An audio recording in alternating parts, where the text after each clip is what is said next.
atau laptop. Contohnya seperti saya, dia nggak tahu, dia pertama kali mengakses internet itu dari mobile.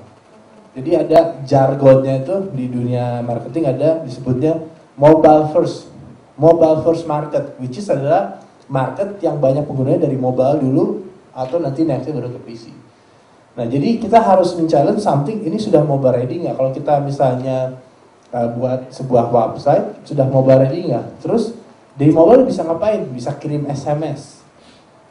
Caranya kita promosi lewat SMS itu gimana? Kalau misalnya Bapak punya database, itu instead of Bapak kirim email, kenapa nggak kirim SMS aja? Instead of Bapak minta email address-nya, kenapa nggak minta SMS address-nya aja? Jadi hal-hal itu yang harus di-challenge. Jadi kira-kira gitu deh saya.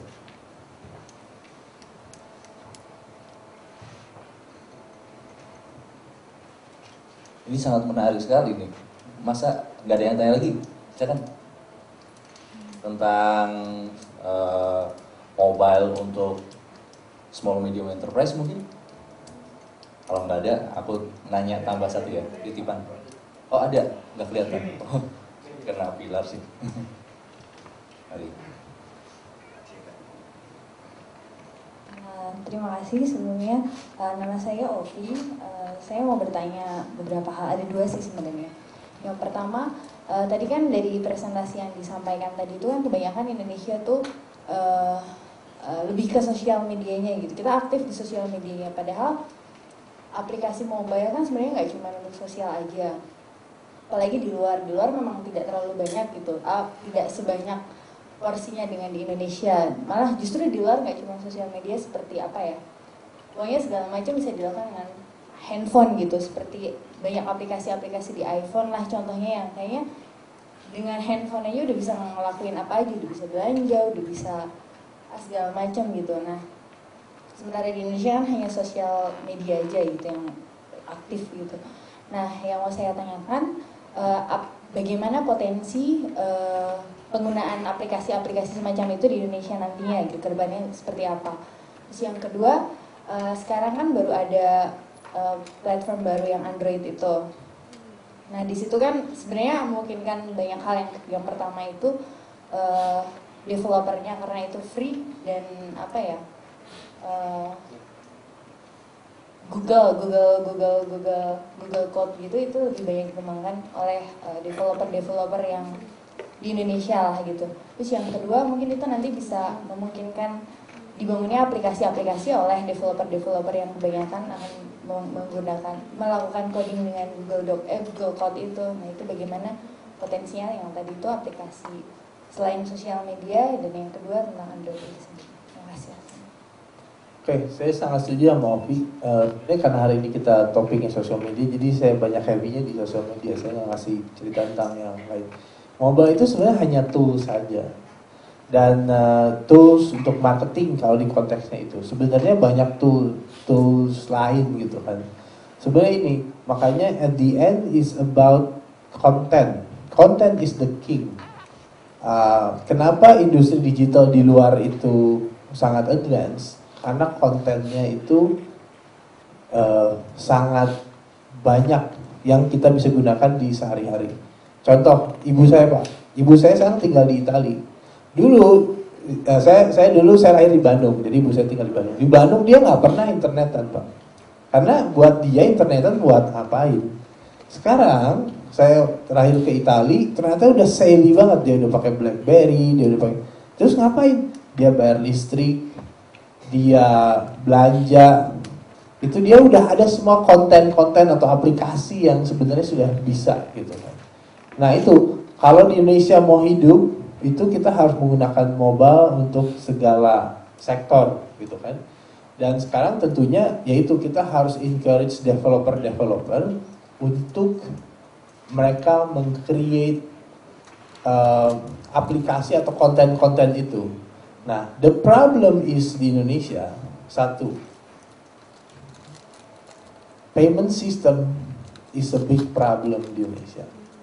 Saya pertama kali terjun ke dunia internet itu tahun 98. Waktu .com era ini lagi baru masuk. .com era itu zamannya Amazon baru mulai .com pertama kali.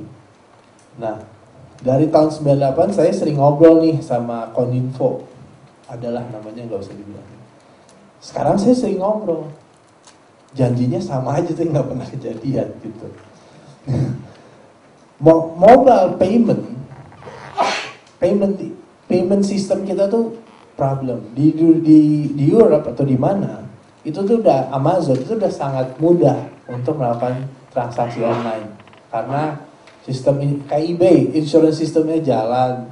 Jadi verifikasi, ya ini kan infrastruktur wise harus bisa kayak KTP gitu. Saya kan KTP misalnya bisa aja saya buat banyak gitu kan. Oke, waktu saya transaksi di misalnya di Amazon, saya pakai alamatnya di sini, kirim bukunya, saya ambil, saya nggak bayar, hilang.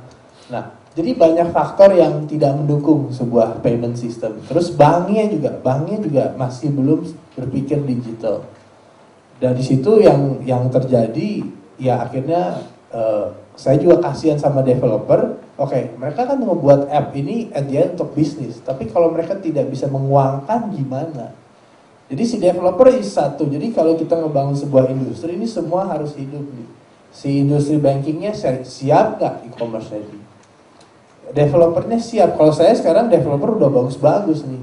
Cuman banyak sekali di tahun 98, sekarang banyak sekali orang yang udah pindah industri. Yang dulunya dia di IT, sekarang udah kerja di mana lu? Wah, gue kerja di minyak loh. Wow, duitnya masuk di, dia udah kaya gitu. Tapi dulu dia yang start the company for digital, sekarang dia nggak lagi di situ. Karena ya dia orang tuh perlu makan. Kalau dia dan orang-orang ini orang yang entrepreneur yang start the company from zero dan akhirnya dia nggak survive karena industrinya bisa dibilang belum mature. Tapi ini udah terlalu lama di tahun 98 ke sekarang untuk belum mature. Sampai sekarang nggak ada namanya sebuah payment system yang bagus di e-commerce.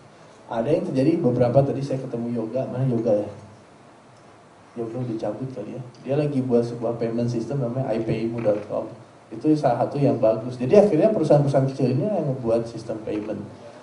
Jadi ya at the end kita harus saling ngaca. Oke, kita bangun stakeholdernya. Banking, saya sering banget meeting sama bank. Contohnya kita lagi ngebangun sebuah mobile payment sama bank dan dia nggak ya, satu mungkin nggak ngerti ya Pak ya, terus nggak beli. Yang terjadi sekarang duitnya lewat PayPal semua. Dan Bank Indonesia secara ini dia nggak bisa menutup PayPal, orang transaksi lewat PayPal.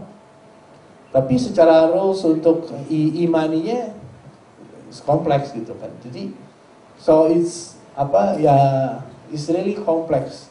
Tapi bukan ya sangat lambat lah. It's happening. Saya lihat growth-nya dari 98 sampai sekarang saya kelihatan ada, cuman saya pikir harusnya bisa lebih cepat gitu.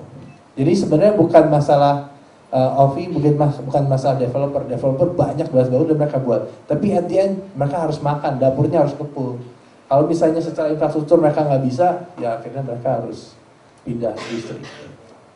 Kita break untuk makan siang dan isoma, tapi sebelumnya ya 5 menit kita minta waktu bapak-bapak ibu-ibu untuk foto bersama dulu.